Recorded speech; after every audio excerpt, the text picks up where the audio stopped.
are the method by which Reliability Workbench automatically updates failure data created in one module and moves that data into another module when the data is applicable to that module. There's several reasons that you might want to consider data links. The first would be data integrity. When you're moving from one type of software product to another, it's probably worth thinking about how you're moving that data. Some people use spreadsheets. Some people manually re-enter the data. We would say there's a better way to just automatically move the data. It saves you tons of time. It will automatically move the data. In some modules, as you'll see today, it can even build a system model from just straight failure rates or an FMEA hierarchy. You can move from, by reliability, I mean studies like prediction. You can move from prediction into something more complex like a systems design. So you can move directly from prediction into fault tree analysis or reliability block diagrams. And it gives you more analysis options for your data. One thing we run into a lot is, and probably a lot of you do this as well, is the use of spreadsheets.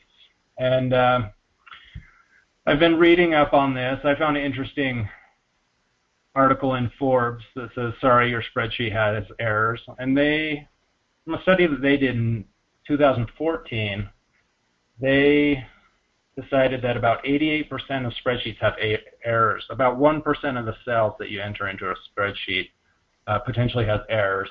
And that's not even including calculations or macros you might be adding into the spreadsheet. So it's something to think about when you're using a spreadsheet. Something like the Reliability Workbench has many years of development, and thousands of people have tested it over the years. Our existing data links, we'll mainly be doing Reliability Workbench today, but we also have one that we're going to show from the Availability Workbench to the Reliability Workbench. So these would include prediction to fault tree, FMEA and RBD, FMEA to fault tree, and I missed the 2 in the RBD, FMEA to RBD, RBD to fault tree, and then you can also share information between AvSim and the fault tree software. And then we also have something called our ERP portals, which links data from a CMMS system like Maximo, SAP, or Ellipse directly to the Availability Workbench software. So I don't want to bore you with spreadsheets. I'm going to turn this over to Joe. Joe, are you there? Yes, I'm here. Joe, I'm going to make you the presenter now. If you just want to start with kind of the simpler things like prediction and then move into the more system-based modeling tools like fault tree and RBD, that'd probably be good. Sure, okay.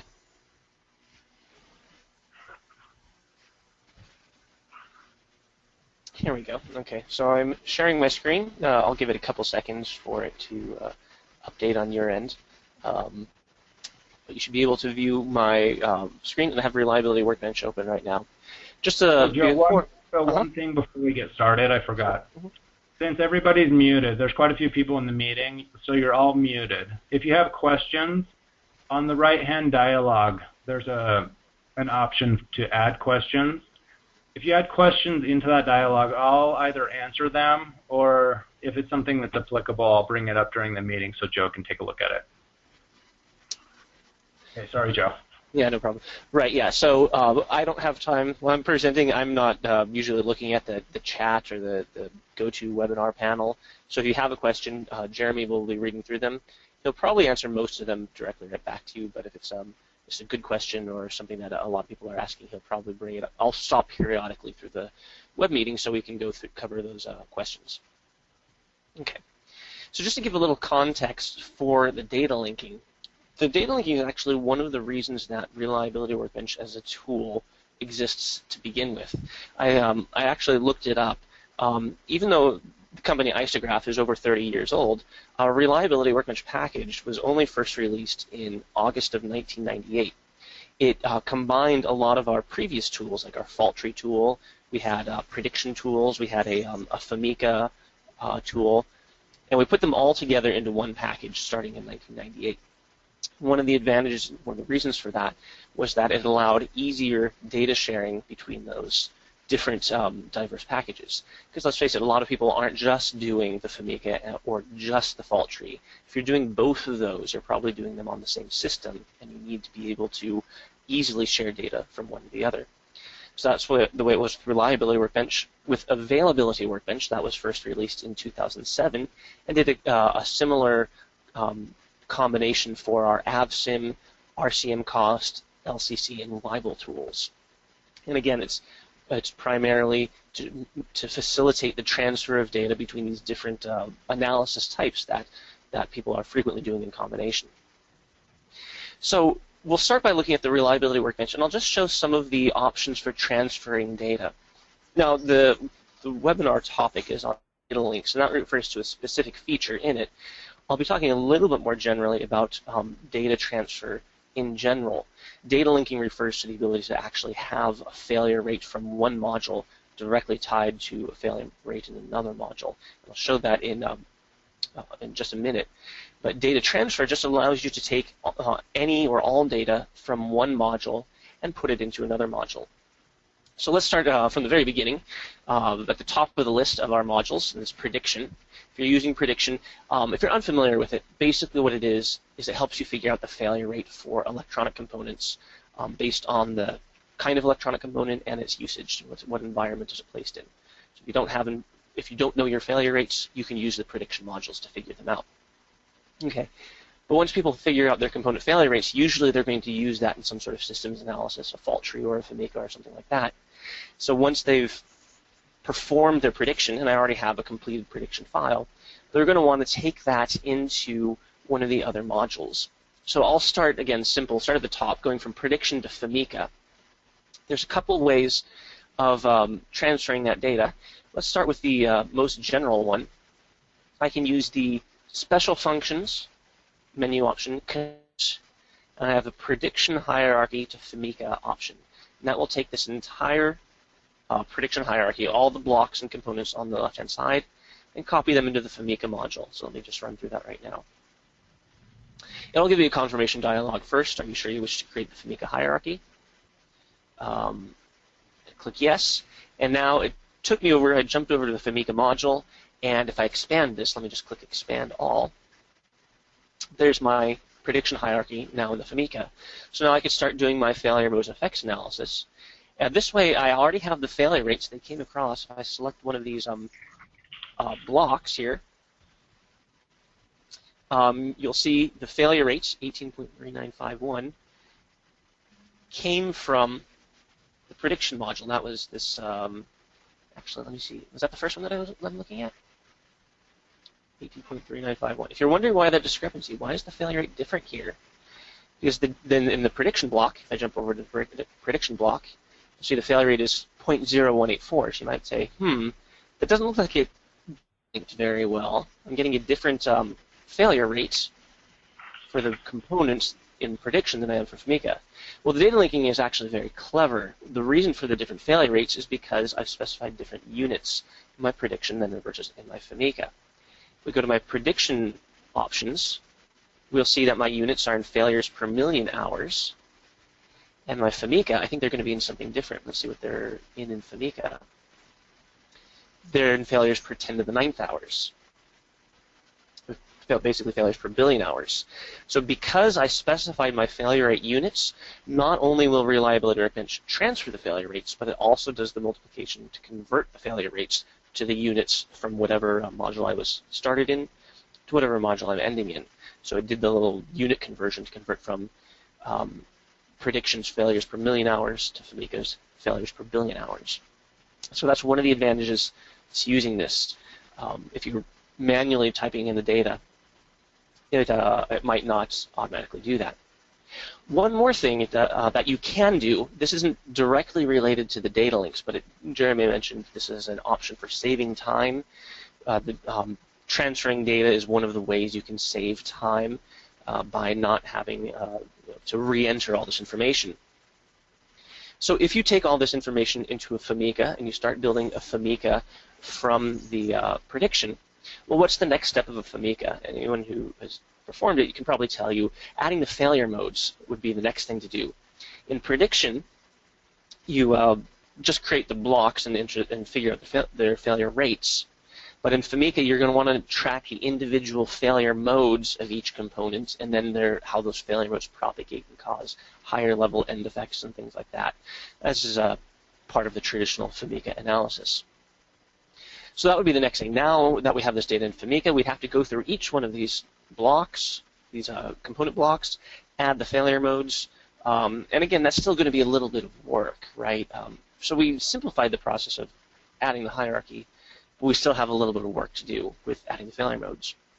The time saver I was getting at you can help with that adding the failure modes step. You can simplify that step, actually even eliminate it by using the built-in FMEA Apportionments Library functionality. The Apportionments Library in the FMEA module allows you to generate a list of, or basically predefine the failure modes for different component types. So you can see here in this Apportionments Library, this is actually imported from one of our example files that comes with Reliability Workbench. It has an example apportionment library. I have a whole bunch of different types of components. Some of these are mechanical, like axles, actuators, some blowers. Some of them are electronic capacitors, connectors. I should have integrated circuits and things like that. And for each one of these, I can select them and select the Edit button, and I've predefined the most common failure modes for that component. So here I have the four common capacitor failure modes and their apportionments. Now, again, the data linking, that conversion was very, very clever. When it did that, when I converted it, what it also did is it looked up, did the block name that I was converting from prediction match something from the Apportionments Library? If yes, it automatically added the apportioned failure modes from that Apportionments Library. So not only did that convert function convert the prediction hierarchy to FMEA, it also converted the units for the failure rates and automatically added the failure modes to the blocks where the block name matched something in the Apportionments Library. So I think you can already see how this can be a huge, huge time saver for you. It greatly reduces the amount of manual effort you have to do when converting from one module to another. Basically, all I would have left to do in this FMEA would be, you can see where it says effects defined or no. I'd basically just go through each effect, component, failure mode, excuse me, and define an effect for it on the higher level or on the system. And again, that is still some work. Unfortunately, the program can't know what your end level effects are going to be and what the contributors are.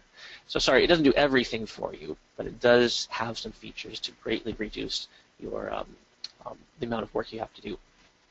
I should also add a mention. There's also a menu option to auto-add apportioned failure modes. If you add a new block and it doesn't have failure modes yet, you can use this auto-add apportioned failure modes to add them from the Apportionments Library. Okay. Let's just take the first moment right there to ask, are there any questions so far, Jeremy, that you need me to address?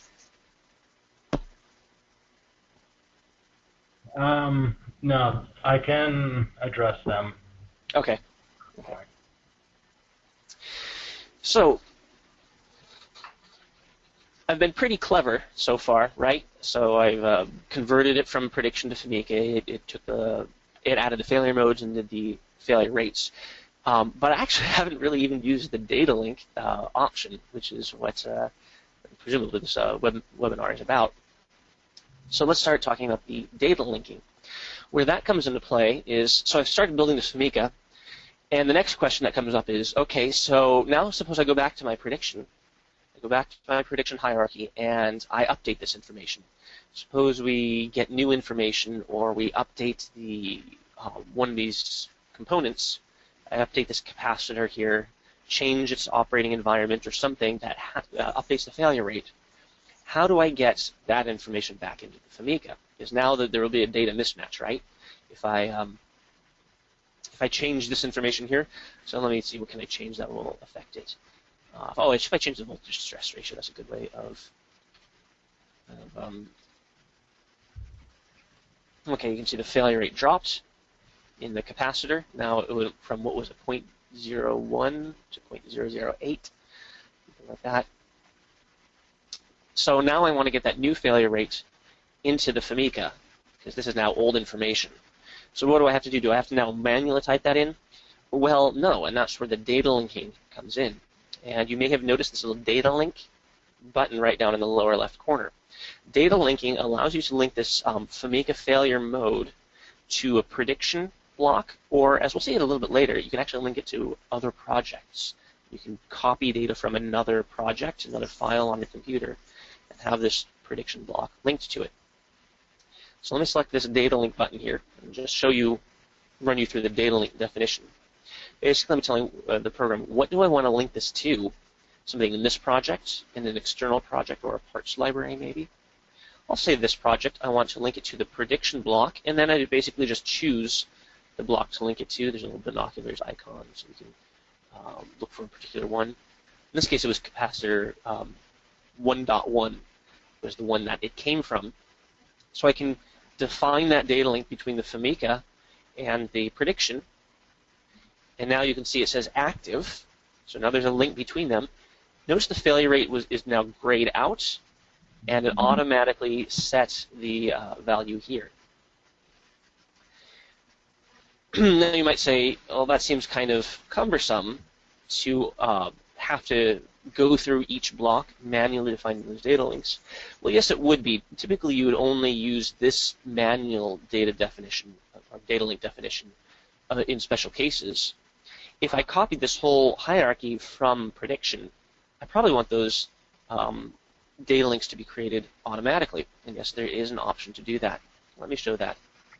To do that, first I need to restore my saved project, because I want to remove that FMEA data. No, I'm not going to save it. Basically, I'm just reverting to my last save before I copy the FMEA data across. I'm going to redo that conversion, but this time, before I do it, I'm going to go to the project options. That's this button on the toolbar right here. Project options, data links, and write this one down. Assign data link, it's the second option right here. Assign data link on intermodule copy within project. What that means is whenever you copy data from one module to another, it will also create a data link between your source module and your target module, such that any changes to the source module will also be updated in the target module. So I'll click OK. Go to Special Functions, Convert, Prediction Hierarchy to FMEA. Yes. So now I have all those, expand all again. Did all that conversion, copied assigned the apportion failure modes, did the, it will do the conversion. And in this case, you'll see now it's gray and the data link is active. If I double click on any of them, you'll see the data link is active. You can pick any one at random to see its data link. And I can see all the data links in my project from the Edit menu. There's an Edit Data Links option. It'll show me, let me see if I can expand this dialog a little bit. I'll give you a second for it to update on your screens. So it's basically showing all the data links that exist in my current project. So the data is coming from this project, a prediction block, and linked to a FMEA block in this project. You notice there's a little key at the bottom. The data doesn't necessarily have to come from this project. It can come from another project, another library or something externally. And in that case, you have the possibility of the source project, the data is deleted or it's changed, so you have different, the key indicates whether or not the link is intact and whether or not the data is consistent between the two projects. I'll show that in a little more detail in a little bit going forward. Okay. Any other questions so far, Jeremy? Yeah, there's a couple questions about the link. One, can you do the apportionment one level higher at the like the power supply? And also, is the link one way? When you go from prediction to FMEA, then you go back from FMEA to prediction. So what was that first one? Is about the apportionments? Could you repeat that one? I'm not sure I followed it. Oh, can you set it one level higher? So instead of the component level, can you do the power supply? No, the data linking is always at the bottom level, at the component level. It will be essentially inherited, because if we're data linking all the prediction component blocks to all the FMEA component blocks, then when it rolls up those failure rates, yeah, the higher level will also be will come up basically because it's going to do the same calculation, right? So it rolls up the prediction failure rates to calculate the prediction block failure rate. Same thing with FMEA. It's rolling up the FMEA component block failure rates to get the higher level block failure rate. So the link isn't at that level, but it's because the link is at a lower level, it's rolling up through the higher levels. The second one was about the the two-way link. Does it go back from FMEA? One way. Like, is it going from prediction to FMEA? Yeah. So the links are downwards. They're always downwards. So it's going from prediction to FMEA. It always comes from the top of the module list and works its way down the module list, not the other way. So you can't take the FMEA data and convert it to prediction. The reason for that is generally the farther down you go in the module list, the more information that's recorded. So a FMEA has a lot of the same information a prediction has, and then some. Right? You have the same hierarchy, but also failure modes. A fault tree has a lot of the same information that FMEA has, and then some. So a fault tree, you have failure modes, but then also logic, system logic, ands and ors and both gates and things like that. So to go up, you'd be losing information. If I converted from a fault tree to a FMEA, or FMEA to prediction, I'd be stripping information out of it. So it goes in the direction of adding more information. Okay. So we've looked at prediction to FMEA. Let me just check if there's another option I wanted to show. Prediction to FMEA copy. There isn't many special options, just adding whether or not you want it to add new blocks, or only, if you uncheck these, it will only, when you do the conversion, it will only update existing blocks. So there's a couple options there for that. I should also mention, we did the whole project using the convert this way. You can take, I guess you'd call it the, this would be the nuclear strike of conversion, where it just does the whole thing. There's also precision laser-guided strikes, where you can just take specific bits of data from the prediction to convert to FMEA. Let me again revert to my saved project. I can take just, for instance, one block, copy that one block, and then jump into prediction and paste that one prediction block. Right? So I can just take targeted pieces of data when I copy from prediction to FMEA. And that goes for all the modules. It doesn't have to be the whole project. You can just take one or two blocks or one system block or something like that.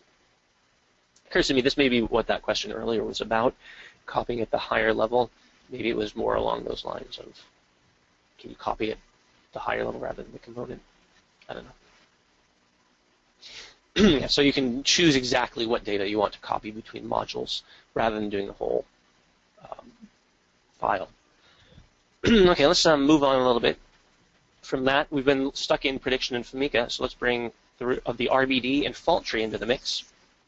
For this one, I'm going to open a completed FMEA project. If I can find it. I'll just use one of the stock example files that comes with the program. By the way, if you didn't know about this, in your documents directory under the reliability workbench subdirectory, there's a projects folder which has example projects for all the different modules. So I'm going to open up a completed FMEA project. Now we're going to convert this into, well, we can go to either RBD or fault tree. The conversion to RBD and fault tree is basically the same, because RBD and fault tree are very similar in scope. So I'll show going to the fault tree module for now. Okay. So the conversion works very similar. I have two options: convert FMEA hierarchy to fault tree, just like I could do the prediction to FMEA. I can also, again, do the same copy and paste option, copy a FMEA block or system block and paste it into a fault tree. Let me just do it once first, convert to fault tree. Again, it gives me a confirmation, and then it jumps into the fault tree, and basically what it's done is created a fault tree based on the current FMEA information. So here's my computer system and all the different components. You have some options when you're coming from FMEA. Oh, by the way, this works for prediction as well. There's the same convert prediction to fault tree as well. Just so you could go prediction to FMEA, you can also do prediction to fault tree. I'm doing it from FMEA though, because you have a few options. Right now, it looks like it did. I think what it did is it did a failure mode level conversion. If I go to the project options, again on the data links tab, firstly I didn't select this option first, so it didn't create the data links, but I can have it do that. But I have some options for when it's converting from FMEA, whether or not it should do a failure mode conversion or a hierarchy conversion.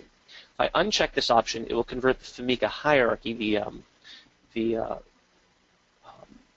actual physical components. If with this option checked, it's converting based on the failure modes. That might be a little clearer if I should actually demonstrate the difference. First, let me turn on that data linking. Secondly, let me turn that off. Now, when I convert the FMEA to fault tree, okay, created a second time. Just to show you the difference.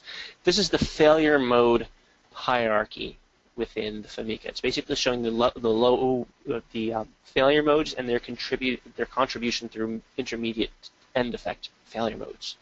So capacitor failure mode change of value has the effect of negligible effect for small changes, which has the system effect, negligible effect for small changes. That's following up the failure mode hierarchy. See if I can find that in here. 1 point. It was this failure mode here. Change of value has a negligible effect for small changes, which is this failure mode here, which has this system end effect of negligible effect for small changes. So in that first option, I converted the FMEA failure modes into a fault tree.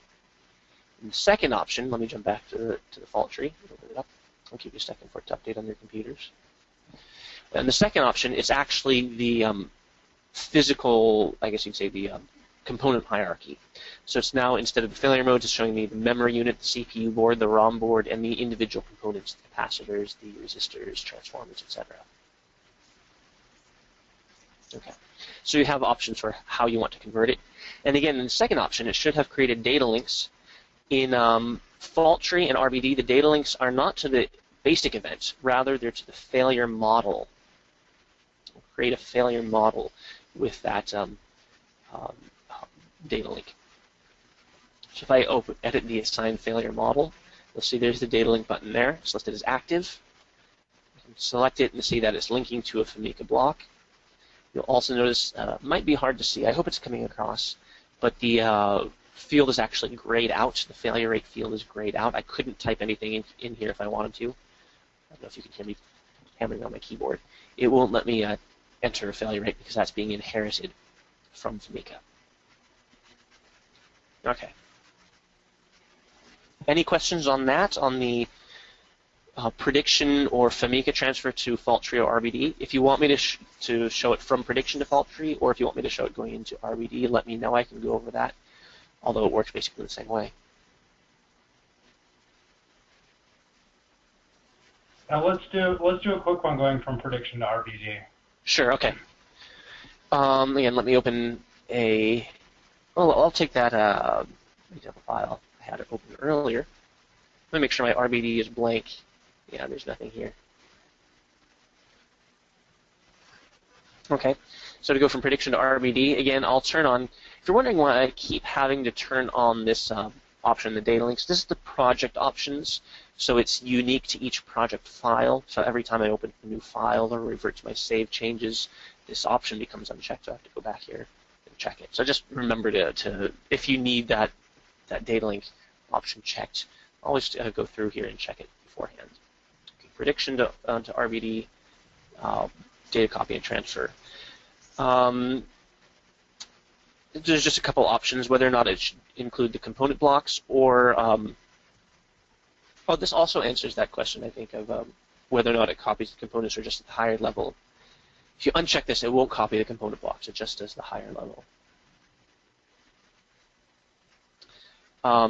Also, you can have it transfer the mean time to repair. If you're doing maintainability analysis and you created maintenance tasks or entered a mean time to repair, you can have it transfer those as well. So let me hit OK, and then do that special function conversion. Prediction hierarchy to RBD. Yes, and now it's created the hierarchy. You can see it's created paged blocks. It does everything in serial logic, but you'll notice it's added quantities. This wasn't really obvious in the prediction, but some of those blocks had a quantity associated with them. So in the RBD, and this is something you get in the RBD that you don't get in the fault tree. Because in RBD, you can assign a quantity to blocks, but not in the fault tree. So if you do a prediction to RBD conversion, it will also convert the quantities. The quantity information, I think, will be stripped out if you convert to the fault tree. Okay, so I could change the voting number to add redundancy. I could rearrange this. You'll notice everything here is in series logic, but I could update that. I could redraw the connections, rearrange the blocks to perhaps more correctly model the actual system logic if there's some redundancy or something like that. And again, it will have created a link to the failure model. You can see the data link is active, and it's filled out, automatically filled out and grayed out. And again, it will also automatically do the conversion.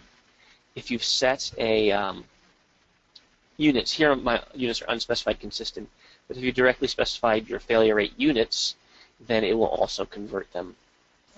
Do the multiplication to convert from one unit to another when you convert between modules.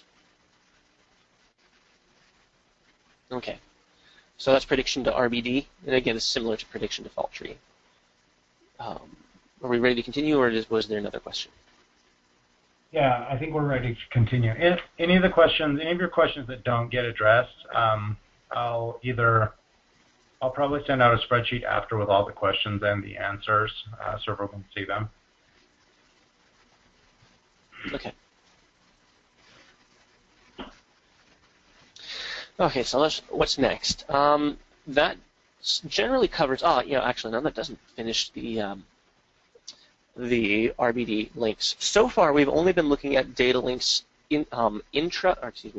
intra-project within the project. The data links can also be going outside of the project to another file, to another project file. That's where you might use libraries. This is a feature that actually I think some people, I think a lot of our users may not know about this because I get a number of technical support questions. Someone asks, hey, is it possible to, what's the best way to get data from another project if I want to start a new project using data from an old project? I just sort of assumed that everybody knows about this, but I think some people don't. So let's talk about the library facility because it does tie into data links. Libraries basically are a way that you can transfer data from one project file to another. So let's say I'm doing that. Let's say I'm starting a new project based on an old one. Actually, for this one, I'm going to flip over to a different instance I have of Reliability Workbench. This is actually a beta version. It's an old beta of next release of Reliability Workbench. I'll explain in a minute why I'm using this beta version. Suppose I'm starting a new project, and this new project is going to tie into, or it's going to use data from an existing project. How do I get that data from that other project into this project? That would be with the libraries facility. If you go to the File menu, there's Attached Library. When I select that attached library, I can choose any project file that I've ever created. So anything that ends .rwb or .rwbx, any of the Reliability Workbench files. I can connect or attach as a library and then pull data from that project. So let me pull, say, this one here. fault tree cooling. This is just, again, the example cooling project. Suppose that I'm going to be using data from this, maybe some of the basic events are common, maybe some of the failure models, the generic failure models are common, maybe even a fault tree structure is common. I'm going to have my new project is based on that old one. So on the right-hand side, just to make it clear, on the right-hand side is that library file. On the left-hand side is my currently active project file. And also, you can attach multiple libraries simultaneously. So you could have, say, 5 or 6, an example, different libraries open for drawing data out of them. To pull the data, it's really as simple as drag and drop. I can just click on any one of these elements, click on the tree, and just drag it into my fault tree project on the left-hand side. I dropped it there. And the cool thing about doing this linking is when I grab the structure, the gate structure, it also pulls in all associated basic events that are associated with that fault tree and all associated failure models as well. So it's grabbing basically all the child's objects or all the child dependencies of that item I copied across. So let me jump back to the diagram. And here's that item I dragged in from the library. So you can see that it's pretty easy to drag that information across from a source another project into this one to add data. Okay, now this, I didn't turn on data links, but that whole process does work with data linking. So let me do the whole thing again. And again, the answer is the question of, so someone will inevitably ask, well, what happens if my source library changes? What if I go through my library and update the failure rates or something like that? Do I have to manually recopy everything? Well, the data linking will link the failure rates. So if you go through your source library and change failure rates in your source, you can easily, it's not automatic, but the data link exists, so it's simple to update. You can update your project file here with new information from the library. So I'm going to blow this information when I go back to a new project and clear it all out. My library should still be attached. There we go. This time I'm going to redo that, but I'm going to do on the project options. I'm going to turn on the data links option. Now we looked at the second option, assign data link on intermodule copy. The third option is assign data link when downloading generic failure models. And that means when we're pulling generic failure models from a external project, it will create a data link to that external project. Let's show how that works. Okay, now I'm going to do the same thing, grab that same tree and copy it across. Come back to the diagram, and let's pick one of those failure models that it copied across. We can look at one of the basic events. Has a generic model attached. I can look at that, and you can see that the data link is active. It's grayed out, all those fields, because they're being read from that project. Now, if that source project changes, these values will not immediately update. The reason for that, when we were writing Reliability Workbench, we opted not to have these values immediately updated. And the reason for that is because it would have to be constantly pinging the source project. And if that source project is somewhere on your network, basically Reliability Workbench would be flooding your network with traffic, trying to find out if has it changed yet? Oh, has it changed yet? So we said, well, you know what? Let's have the user initiate the data link update. So the way that works is, again, we can go to the Edit Data Links menu. Here it shows the data link created. We looked at this earlier. This is where that key comes in.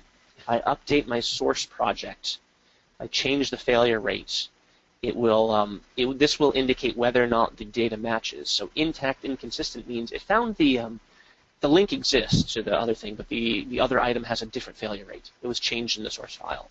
So there's an option, an easy option to it's transfer data. Then it will go through and that's how you initiate the transfer of data from your library project into this project. Okay, does that make sense? Any questions on that, Jeremy, or any other questions that you need me to answer? No, that answered several of the existing questions. Okay. I'm trying to think if there was something else that I wanted to show on that data linking. Oh, yes, I mentioned earlier that I'm running a beta version. This is an example of the next version of Reliability Workbench. The reason for that is there was, I wouldn't call it a bug or an issue, it was just maybe just a odd oversight in the previous version, that creating data link when downloading generic parts only worked when you directly copied the failure model. So basically, in the current version of Reliability Workbench, version 12.1.2.0, which is what probably many of you are running, that data link is only created when you copy a generic model as such. That's when it creates the data link. In this beta version that I'm running right here, 12.1.6.0, I think, or is it 12.1.6.1? I can't remember. We've expanded that so the data links on the failure models are also created if you copy the basic events or if you copy the gates and the failure models come across along with that data, it also creates the data links then. So this is something that a few of our users have asked about. Can we get the data links to be created when copying fault tree structures instead of just the generic models? And the answer is yes, that's coming in the next version. Which my developer mentioned, just out of the blue, he mentioned a couple weeks, never hold him to a release schedule, but a couple weeks to the next release is sort of the target that I think we're looking at. Again, that's always a soft target. So, but we do have a new version of Reliability Workbench, a new update in the pipeline. Okay, that data linking, just one more reference, also works to, you might have noticed, let me go back to the data linking dialog, defining the data link. Right now you'll notice that the source category is to an external project. There's also this enterprise option. For using the enterprise version, the enterprise project library server for Reliability Workbench, this is something that many of our users do. They will store, for instance, they'll have one user who is responsible for the master library, the master failure rate list. He maintains it, and whenever a change is made, basically all the other projects are built upon this library by drawing data from this library. So that library is stored in the enterprise project library server. You have your built-in revision controls and permissions access and controls such that you can control who has access to that library, who can make updates and things like that. So say one user has access to it and maintains it. The other users can draw information from it, but they can't change it. Suppose you have that master library in enterprise. You can data link your project to the enterprise project. Let me show how you might do that. Instead of going here to attach library, and go to the enterprise attach library, and open up, say, that same fault tree cooling file. How do I do this in a while?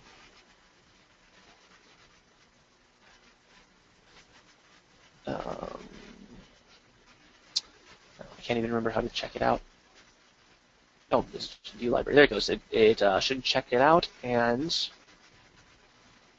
there it is. It's this one here. You see it's linking to the enterprise. Now if I copy some information out of this, let's take, for instance, the smoke detector failure model. Let me just open up this one. See, the data link is linking to an enterprise project.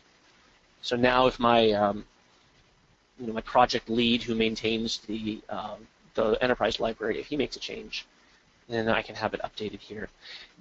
So the data linking and the library feature works great with the enterprise project library server. So you can store a library in a central location so all your users have access to it. You can maintain revision controls, and also, most importantly, you can maintain permissions. Normally, if you're just storing a project file on, say, a network location, a folder on your network, it's going to be hard to maintain who has access to that and who can read it, who can make changes to it. The enterprise project library server gives you the options to to maintain control of who can change it, and who can update it, and who can just view the data. Okay. We're running low on time, so before I finish, we do have the availability workbench to look at. So we've been looking at reliability workbench so far. Let me jump into the availability workbench and talk a little bit about data linking and how that works there. There is a data linking feature, but it primarily exists within, it's intra-project, within the project itself, primarily between the avsim and RCM cost modules. There's also an automatic link from the libel to the avsim and RCM cost as well. if you've used Availability Workbench, you're probably familiar with that one. The general workflow for Availability Workbench, again, we have those same conversion options that we had in Reliability Workbench. You can convert your AVSIM, RBD, or fault tree to a RCM cost locations hierarchy, or vice versa. This one, the data link actually goes both ways. Or you can take it from RCM cost and put it to AVSIM. And this basically works as the same as that convert option in Reliability Workbench, convert prediction to fault tree option. When you do that, it will also automatically create data links between your AVSIM failure models and your RCM cost causes. If I go to my edit data links, you can see those. You can see they're not up to date. Something has been changed in one of those modules.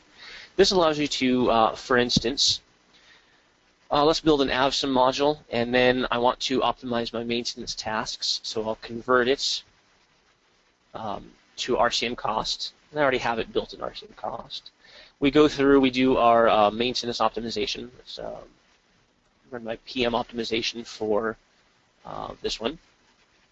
Accept the recommendation for that casing leaks, and then I can convert that. Now that I've got that new failure, that no maintenance plan, I can use my data links to convert it. Oh, it looks like it automatically. I didn't realize it would do that. Actually, no, I don't think it automatically did. I think it just when I updated the RCM cost, it updated it to be the same as AVSIM. But basically, now once I've made that maintenance optimization and RCM cost, I can then just use the data links to convert that information back to AVSIM. And then I can rerun the AVSIM model. So it's basically a way of sharing the data between AVSIM and RCM cost using those conversions, which work very similar to our Reliability Workbench, and the data links, which again work similar to Reliability Workbench. Except I should mention here, because this question was asked of Reliability Workbench, here it is a two-way conversion. You'll notice the update left to right. Left, by the way, is AVSIM. Failure models are in AVSIM. Causes are in RCM cost. So left to right takes the AVSIM information, puts it into RCM cost. Right to left takes the RCM cost information, puts it into AVSIM.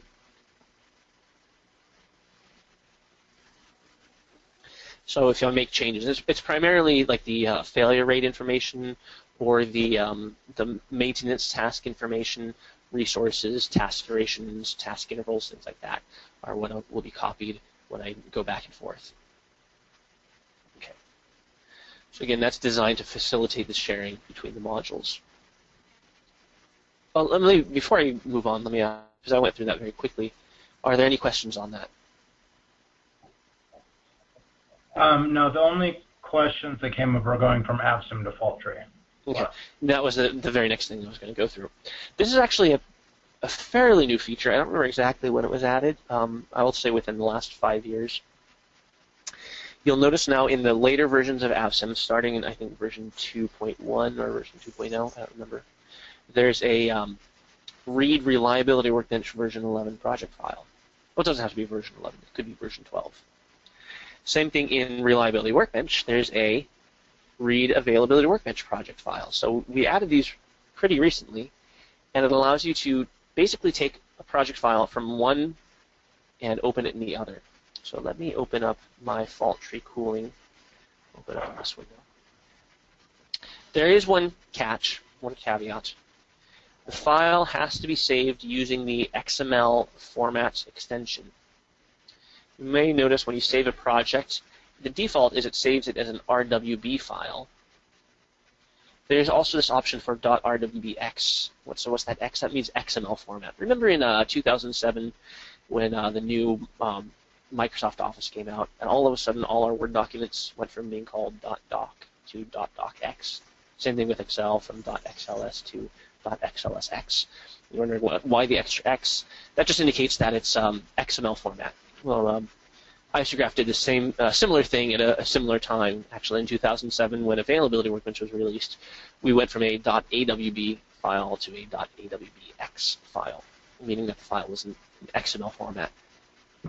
So we have those two save options. The difference between them, if you're wondering, is this is a compressed file. It's about 1/10 the size of this one.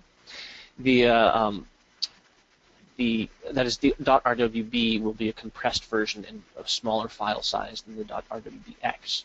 However, the conversion requires the file be in the .rwbx format. So I'm going to save this as a .rwbx format. Save it.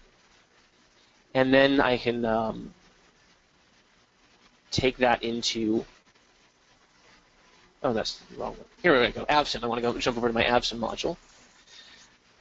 And file, read RWB project file. Save changes, no. Let me find my reliability workbench directory. And see, it's looking for that RWBX XML file format. So there's that fault tree cooling file I just saved. And there's no RCM cost data. It's going to be Avsim fault tree data. So let me jump over to the fault tree module of Avsim. So now I can see that the fault tree now in Avsim. Now, obviously, Availability Workbench and Reliability Workbench are different programs, and they do different calculations, and they have store different data. So, yes, some data will be lost in the conversion. There's some things that just are not relevant to the other program. So, if you're converting from fault tree to Avsim, I think it generally gets everything, except for the failure models. Some of the failure models are handled differently in Reliability Workbench. So certain failure models will not have a direct conversion. It will do the best it can. It will create a failure model, and it'll try and pick a distribution. So in this, in Reliability Workbench, I think this basic event used the rate model. Excuse me, with a I can't remember what this failure rate was. So you can see it tried to convert it. It did an exponential distribution with a mean time to failure. And that corresponds to the fault tree rate model. However, if you're using something exotic like the sequential or the Poisson model or something like that, there's no guarantee it's going to come across into Avsim because Avsim doesn't support that failure model. And it's the same thing going the other way. Avsim has all sorts of things for different maintenance tasks and rules and resources required for maintenance that Reliability Workbench simply does not have. So as a result, if you take an Availability Workbench file and open it in Reliability Workbench, some of that data will be lost. So the main point of the conversion, however, isn't really to get everything. It's to get the most important stuff, the structure. You don't want to rebuild your fault tree. You don't want to have to redraw it just because you're moving from an analytical to a Monte Carlo simulation. So the open file or the convert from RWB to AWB allows you to not have to redraw your fault tree. Right there, you're already ahead of the game with the amount of time that it saved you. Of course, you'll always then have to go through and set the program-specific options and data, but you've already saved yourself quite a bit of time. I should mention that I've shown converting the fault tree, but it will do more than that. If your Reliability Workbench file contains, for instance, a FMEA, actually maybe I can do this one, show this one as well. Let me open up my FMEA example and then save that as a XML, and then jump into Availability Workbench, read, there it is, that FMEA. It should bring it across as an RCM cost hierarchy. So there I have the, brings across the locations, and also the failure modes get brought across as causes. So FMEA data will come into RCM cost, fault tree or RBD data comes into Avsim, Weibull data will be brought into Weibull because they both have a Weibull module. I haven't really fully tested all the other modules, so I don't know what that does to prediction data. I think it will probably try and bring that across as RCM cost, although I haven't tested it. But where it brings data across as it can. And the same thing going from Avsim to Availability Workbench. RCM cost data is put into the FMEA, Avsim data is put into the fault tree or to the RBD as appropriate. Jeremy, did you need me to answer any questions on that link between... So you can go from the Availability Workbench to fault tree as well. Yeah, I haven't shown it. Let me... let's see, where's my example one? We'll save this as XML format.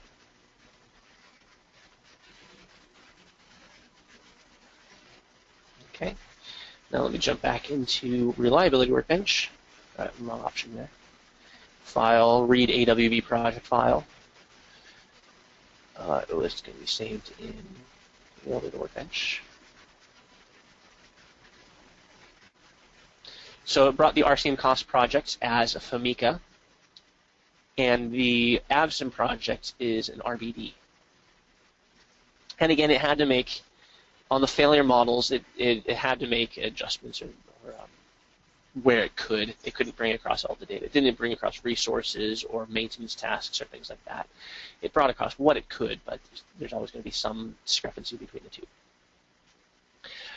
In case people have this question on the mind, there is no data link between the two. You can convert it, but it's not a persistent conversion. You'll notice the data link says inactive, meaning changes I make to AVSIM will not be updated in Reliability Workbench.